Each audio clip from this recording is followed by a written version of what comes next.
Hello, Capricorn. It's umomgtarot, and this is your someone is secretly talking about you tarot card reading. Let's have a look at the astrology reading cards, figure out what in the hay is going on with who? The who of it all. We're going to look at their sun, moon, rising, or just the vibe that they're carrying towards this situation. And then we're going to do a tarot spread and figure out what are they talking about. All right? What the heck are you saying? All right, here's your first card. Aries. First sign of the zodiac, Aries. Fire sign. Real cute, okay? The energy around you is dynamic and spontaneous. Crusading, impulsive action is likely. I like it. I mean, I don't like it, but I do like it because it's either intense sexual passion or it's kind of somebody that's annoying and they're not in control of their temper. We got more fire energy with Sagittarius, and the energy imbues power, superior confidence, and enthusiasm with faith, good fortune, and authority. And finally, we have Scorpio. Scorpio making a lot of cameo appearances in everyone's reading, so if that applies to you, check out a couple of the most recent readings. The energy is intense, masterful, thoughtful, and magnetically charming, but also secretive and possessive. Right, there's your three. There they are. Fire, fire, water. Aries, of course, and Scorpio being ruled by the planet Mars. And Sagittarius is ruled by Jupiter, the planet of growth and expansion. Now, from what we know, growth and expansion in the Mars connection, I mean, it could be fun. It could be fun. But it could have a little drama. It could have a little bit of drama. Alright. So let's have a look using the Light Seer's Tarot deck. And we'll figure out what in the hay this person is talking about as it relates to you. Here we go. So your first card is the Three of Wands, followed by the Knight of Swords. We're already having an interesting time here, are we not? Knight of Swords, Six of Wands. Damn! The World, holy smokes. In reverse. And the Four of Swords in reverse. Interesting reading. Very interesting, I must say, because the Three of Swords, I have an app today. Three of Swords is the card of the day, and it's another reminder. That's crazy. That's really wild and really interesting. It's a very powerful card, actually. It's a new beginning type card and trying to resituate yourself. Now, it's not like the let me initiate something for the first time. It's like the let me recalibrate myself type of card. Like, wait, let me figure out what's what again. Let me file my taxes. You know, I've been putting this off. You know what? Let's go for it. Let's do it. But also, this card is somebody emerging as the, okay, we're doing whatever. Let me step up and figure out how we can do this methodically.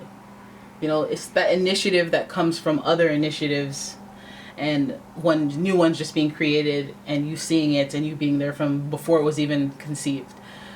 So yeah, it's an inspiring kind of time, moment, and perhaps this person is seeing this in you. Hopefully they're seeing this in you. Either that or they're just being like, okay, well, let me target someone else this week to pick on. Like this is Max Keeble, the Max Keeble movie. I don't know if you guys seen that, where the person the bully would pick somebody every day on a spinning wheel.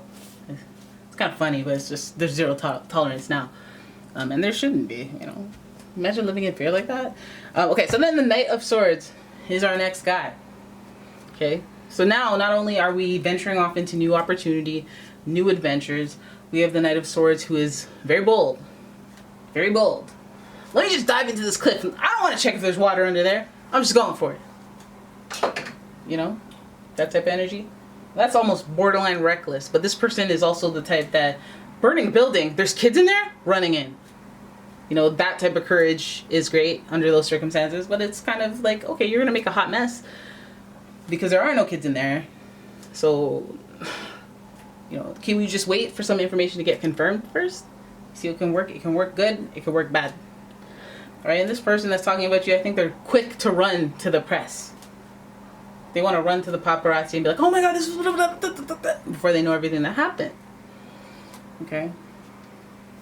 So if anything is emerging, there's like, let's say you applied to a job and then you got an interview and you only told this one person and they were an air sign and this person ran and said, oh my god, this person got the job, this person got the job, and you're like, dude, I never said that. That's embarrassing. Like, why would you tell everybody? I thought that's what I heard. You didn't hear that right. No, you told everybody, you know, everybody thinks I got the job and I'm interviewing for it, and if I don't get it, it's gonna be so embarrassing. Like, what are you doing? You know, little behaviors like that. This isn't striking me as super significant, but it's almost like a misunderstanding that occurs just out of impulsiveness, because that seems to be a recurring pattern here in this reading. Then we have the Six of Wands. We have victory, celebration. Other people are celebrating with you, for you, giving us that vibe of, okay, well, who celebrates with you? And that would be family. And what is the victory? People are running to tell other people. Must be a big one. I mean, Sagittarius does have the planet Jupiter on its side, so sudden surprises.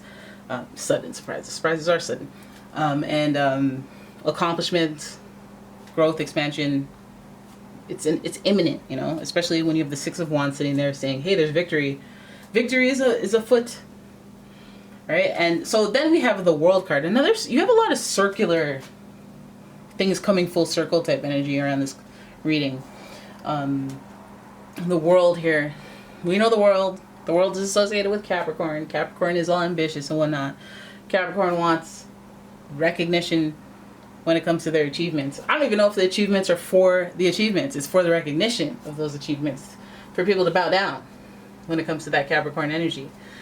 Now, part of this, even though there is a victory here, the World card being in reverse really tells us a little bit about repeating patterns, repeating cycles. And just because we see the wreath here in that circular pattern and this impulsiveness, and then we see the victory of it all and the lack of transformation, it's almost like a validation that there's some old habit that you thought you had to work on that actually you don't have to work on, because it just has to serve its purpose in the right timing, in the right circumstances. And being bold and courageous may be something that you even in the past have seen as, oh, that's really arrogant. You know, a lot of Aries can be mistaken for arrogant, or they just have arrogant moments. But again, if it serves and it creates opportunity, or it is to be celebrated, you might even have a change of heart on what your personal transformation will be, or who you're striving to be. Maybe I accept that part of myself that's a little impulsive. Maybe I need to work around it, manage it, but not try to change it. Learning about yourself, growing, expanding, whether or not that means growing, expanding into something else, or just being cool with what is as the growth and expansion itself. Because I feel like there's something that you beat yourself up a lot about. Four of Swords there, reflecting on, you know, what looks like a circle of patterns that you've repeated, cycles you've repeated, being really hard on yourself about it. And I think that this person is someone who would talk about that, because they may be involved and inside the circle of these patterns.